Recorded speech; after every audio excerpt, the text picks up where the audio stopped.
Hey guys, Dirt here. Welcome back to another edition of Formers Friday here on the Pop Culture Network. Now today, thanks to Nick Ochoa, we've got a couple new Transformers we're going to be looking at over the next couple weeks. Starting today with Scoop, and he comes with the little Targetmaster guys. Now before we get into him, I should point out that it does come packed with a comic book. And it's got Scoop and the Targetmaster guys on the cover. We'll throw this in real quick. You can take a look at that.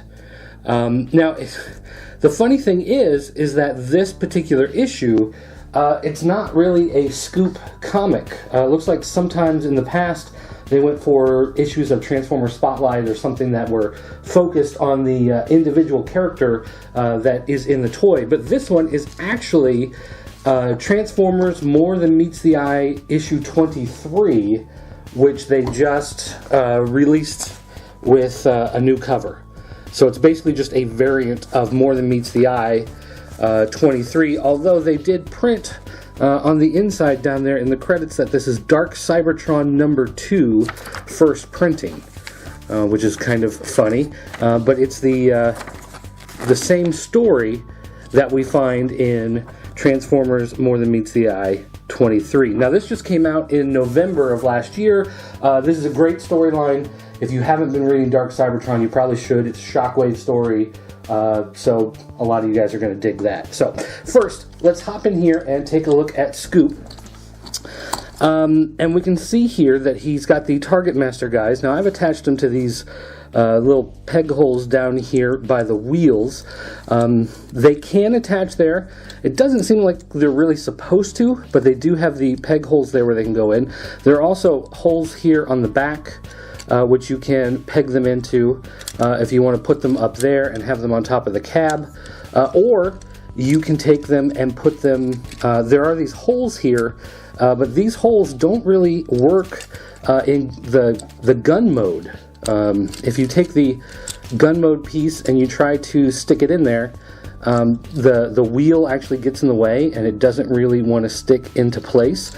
Although it does actually work pretty well if you turn them into robot mode, and if you want to have the robots just kind of like standing on the wheel well, you can kind of attach them that way. So I'm not really sure what the point of having those there are, but anyway, we'll take a quick look first at these two guys. As Targetmasters, they are robots that turn into guns. So they turn into these, weapons. These are, let's see, Holepunch and Caliburst. I'm not sure which is which. I don't know if it really matters.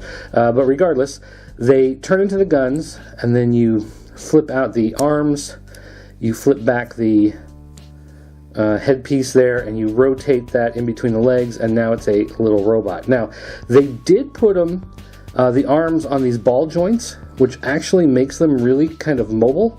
My light is flickering. Stop flickering. Stop. Well, that's very annoying. Here, that seems to work. All right. Sorry about that.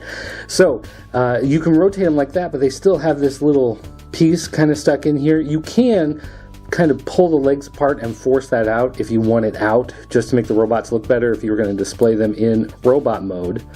But the thing about these is that they're supposed to be able to go together to make some kind of super weapon.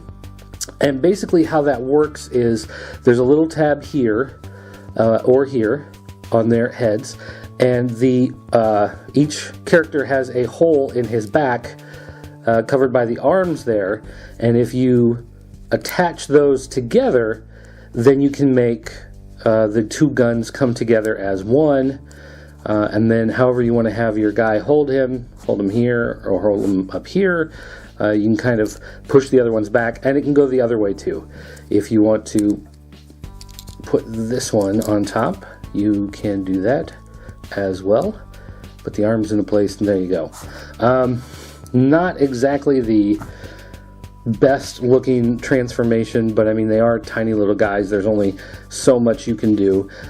Someone else noted online, and I forgot where, somewhere on one of the message boards, maybe ours at jointheforums.com, the official forums of the Pop Culture Network, that the arms, when you push them together, they make a little hole there that you could actually kind of stick it in there. If you want to force it, play around with a little bit, you can. You can see how there is a little hole there, and you can kind of jam it down in there and it kind of sticks. Kind of doesn't, but leave that up to you if you want to mess with that or not. But anyway, there are those guys, and it's just a silly little gimmick, you know, the Targetmaster gimmick, but I mean, at least they're there, they're included, they're part of the history of Transformers, so you get them in the figure, and that's alright. Now, the main figure of Scoop itself, some people have complained that the orange is too bright on him in the loader, but I don't know, I think it looks fine, considering some of the other colors they've used for the construction guys is bright yellow or green. I don't think it's really that big of a problem. One thing I want to point out is on the packaging, it actually shows him as being orange, but with a yellow front on his bucket, and even when he's transformed, you can see that the yellow is there on the bucket for whatever reason. Here he's just actually all yellow. So I don't know if that was a production change or just an error when they made the sample for the packaging. But regardless, I think it looks definitely a lot better being all orange instead of having that yellow. Another thing that's kind of nifty is that if you look in the cab here, his head is actually right up in the cab.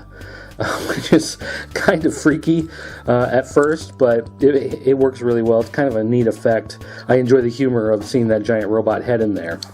One other thing to point out in this mode is that the headpiece here, it looks like it was actually all molded in that translucent plastic, and then they just painted the orange on top. So unlike these other parts that were actually molded in the orange, this piece does stand out as looking different because it was molded in a different color, and then they tried to paint it to match. It doesn't quite match, but you know, it does okay. The wheels are plastic. They are not rubberized at all, so they're just hard plastic wheels, and overall it feels very light. Most of these pieces are just kind of hollow. Several years ago, I remember people complaining about Hasbro and how they were hollowing out a lot of the figures, and it does continue with, you know, their modern figures. It's still very light, but at the same time, it doesn't look hollow. When you look at it really from any angle, it looks solid.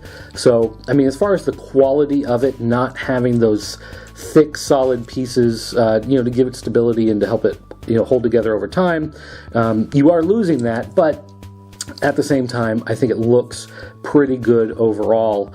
The biggest factor being just what you have in modern toys with the metal pegs sticking through the color, but otherwise, I think it actually looks pretty nice. And as far as some of these Transformers go, I'm actually pretty happy with the overall look of him and the overall way in which you can, basically play with him and pose him even in this mode, which is normally not a mode that, gets a whole lot of attention to detail. It does work out pretty good.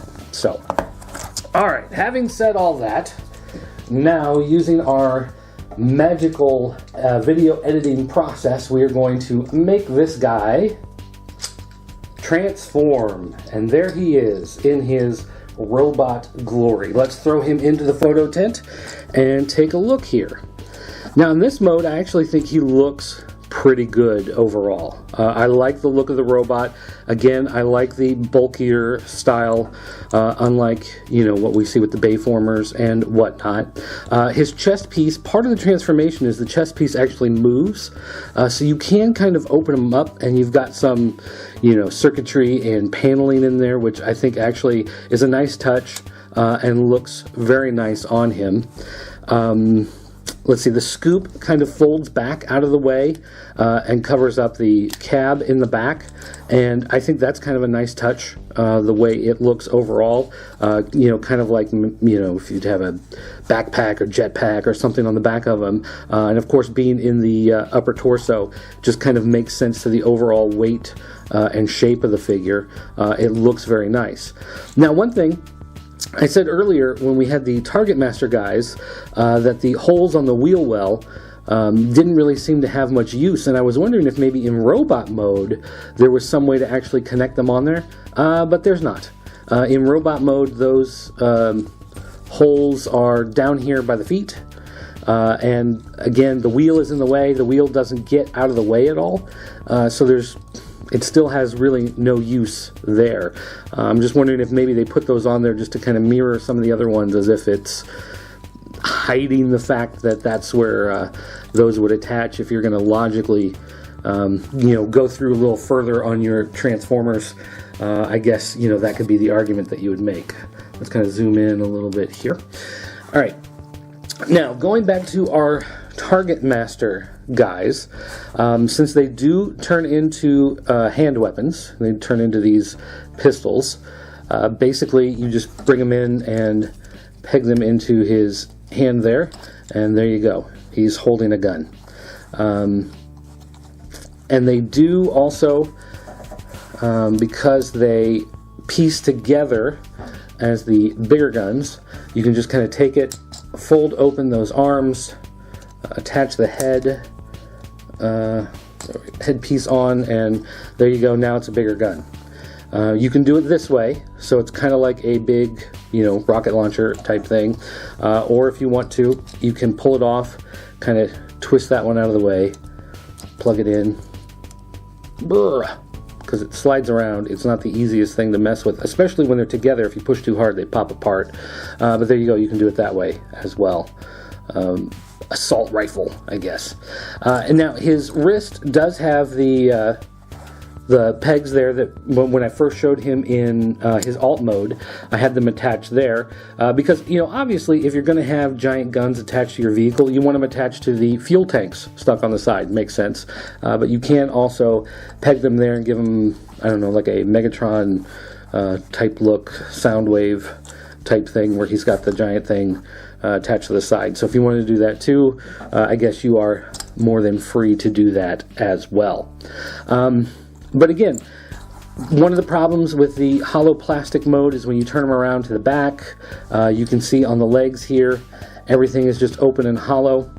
They did at least take it a step further, and they put all kinds of metal panels and some circuitry and stuff like that in there, some pipes and whatever. So it looks kind of like it's still part of the design of the figure, even though it's a big hollow spot. So unlike what we've seen in the past, like take these top empty area here in the leg where you just have this opening that's just kind of there for whatever reason, here they at least made it look halfway decent.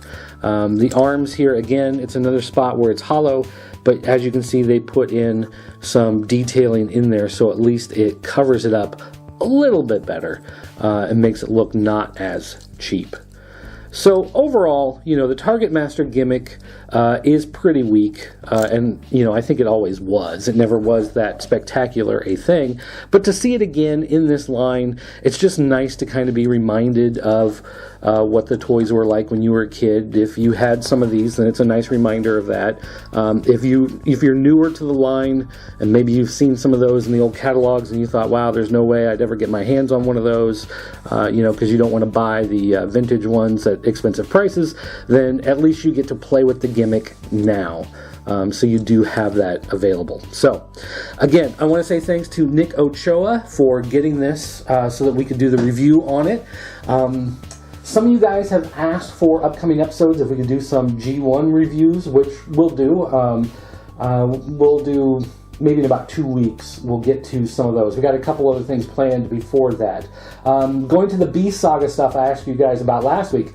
Those of you who know what the Beast Saga stuff is, you were like, yeah, sure, that's great, throw it in there. Those of you who had no idea what Beast Saga was, you were really confused. So I've just decided we'll probably do that as a different, separate review somewhere on the website. So you're going to have to go to popculturenetwork.com and just look for that one to come up as a regular toy review, as opposed to being part of Formers Friday. We'll just stick in Formers Friday with straight mainline Transformers, and some of that, spin-off stuff, tie-in stuff we'll keep somewhere else. But I'll let you know on here when that goes up live on there. So Anyway, guys, don't forget you can go to popculturenetwork.com, check out more reviews, comic books, toys, video games. You can also go to jointheforums.com, the official forums of the Pop Culture Network. One of the longest running threads in the history of the Pop Culture Network is the post pics of your stuff, new and old, where people go to the store or the flea market or garage sale, whatever, find their latest goodies and post pictures of them on there, and then people just drool over them all day. So go make sure you check that out. You can find me on Twitter at PCN_dirt, or you can call our 24-hour voicemail line, 24 hours a day, 7 days a week.